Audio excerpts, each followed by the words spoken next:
We are here at the Long Beach Sunnyside Cemetery and Municipal Cemetery for the 27th annual cemetery tour put on by the incredible folks at the Long Beach Historical Society. People like me who grew up in Long Beach, we see street names and building names and we understand that there's stories and people behind some of those names, but we don't always get a chance to know what they are. And today we have an incredible group of actors who are going to tell some of those stories that are funny and heartwarming and really important to the history of our city. So tune in now to see one of those stories happen.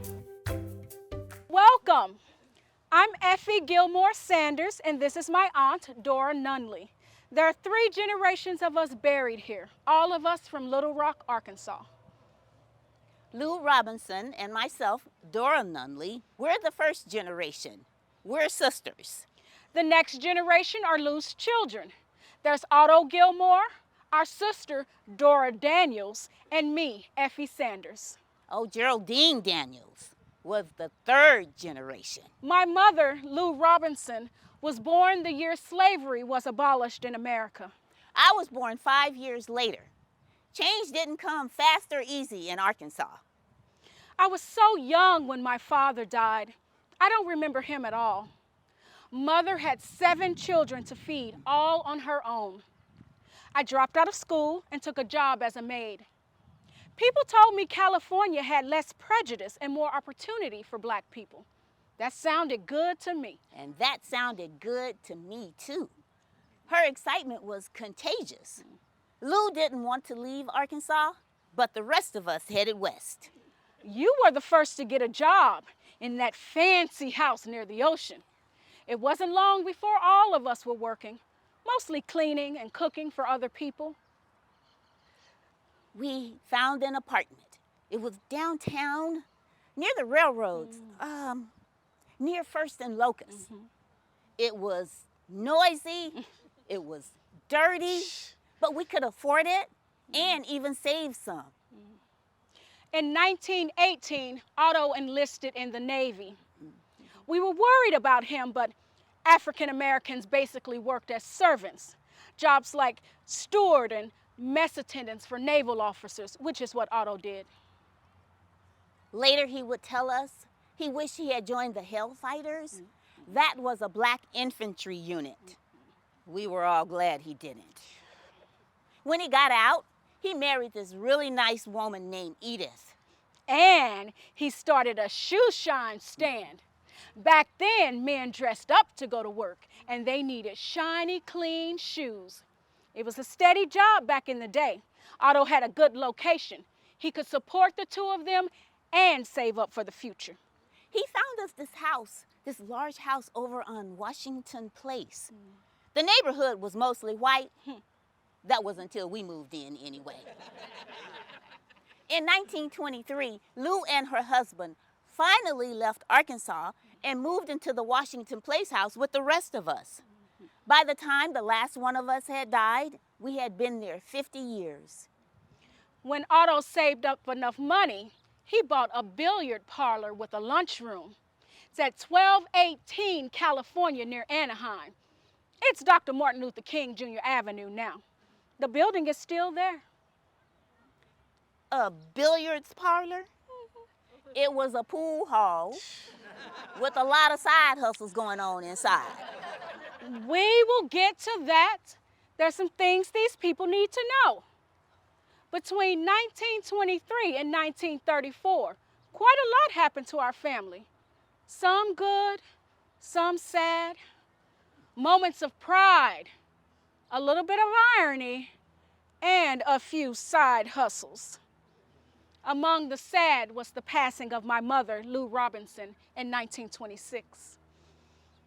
My sister Lou was a good woman, and that was a hard time. But there's a side hustle coming. In August 1929, the headlines read, 13 Negroes find that number unlucky. You know what that means? It means Otto's pool hall was raided. He and 12 of his customers were arrested. At least the paper had a sense of humor. The newspaper said Otto was the proprietor and running the card table. He had to pay a $100 bail. The others had to pay, not as much, but they had to pay something too. Auntie Dora, don't you get it? That was the cops' side hustle. Arrest, release on bail. Arrest, release on bail. They were taking a cut from the bill. He could easily afford it. He paid the fine and dealt the next hand. It didn't stop anybody from coming back. In fact, exactly 1 year later, in August 1930, Otto expanded his business and applied for permits to operate 2 more card tables. The city council approved. You bragging that the city was in on the deal? Lou, don't listen to this. Your good girl done gone bad.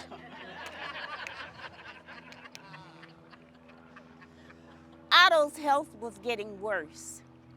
After he got the new card tables, we took him to our Lake Elsinore cottage, hoping that would help him. After that, we went to Tucson to a VA hospital where he died in February 1931. He had tuberculosis. Otto was a joiner. He was an Elk, a member of the American Legion, and he went to AME Church. They all showed up for his funeral. BPOE 904 was the Black People's Elks Lodge. They presided over the day. The pastor from the AME Church, he officiated. American Legion's 407, they sent people to speak, and his friends chose the music. A friend read his biography. There was a 21-gun salute. Taps played after the last shot was fired. It was the funeral of an important person. Otto was 35 years old. A few weeks after his service, I applied for a military marker. I knew you'd want a cross on his stone. Yes, I wanted people to know that Otto was a church-going man, despite his questionable career choices. Auntie Dara, think about this. Otto was so important that when the VFW created a post for African American veterans, they named it for him. They did. It's the Otto Gilmore Post 2606 of the Veterans of Foreign Wars, colored. Otto was a respected and beloved man. He was a good man, and he had a good heart. Now, you and Dora decided to go ahead and buy the Washington Place house, yes, right? yes. Yes. We were no longer renters. We were owners. Yes. Yes. Well, 1934 got off to an interesting start. More headlines. Lottery suspect held. Dora was running a numbers game out of the house. Undercover officers bought a couple of tickets and arranged a raid. Dora and a friend were arrested and fined for violating gambling laws. Dora had herself a side hustle. Now, you know that killed me, right? It wasn't 2 months later that I was dead. Well, now you only had one Dora to think about. It's more than 20 years since we first all came to Long Beach. We brought you to this quiet, shady place with Lou and Otto. The pace of our lives slowed down after that. Geraldine Daniels, Dora's daughter, graduated from Poly in 1938. For the next 20 years, she had a good business making dresses for local ladies. She died in 1958. She was 39 years old. Dora died 3 years later. That only left me. That's right. You were the last one in that house, and we had so many good memories there. In 1964, a 3 a.m. patrol car saw flames coming out of our roof. Neighbors standing outside told officers I was in the burning house. They crawled in but couldn't get far. I tried to get out but only made it to the kitchen.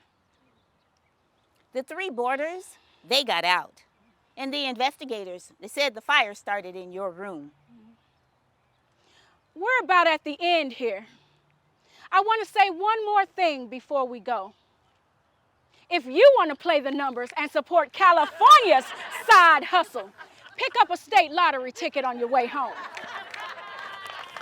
Thank you.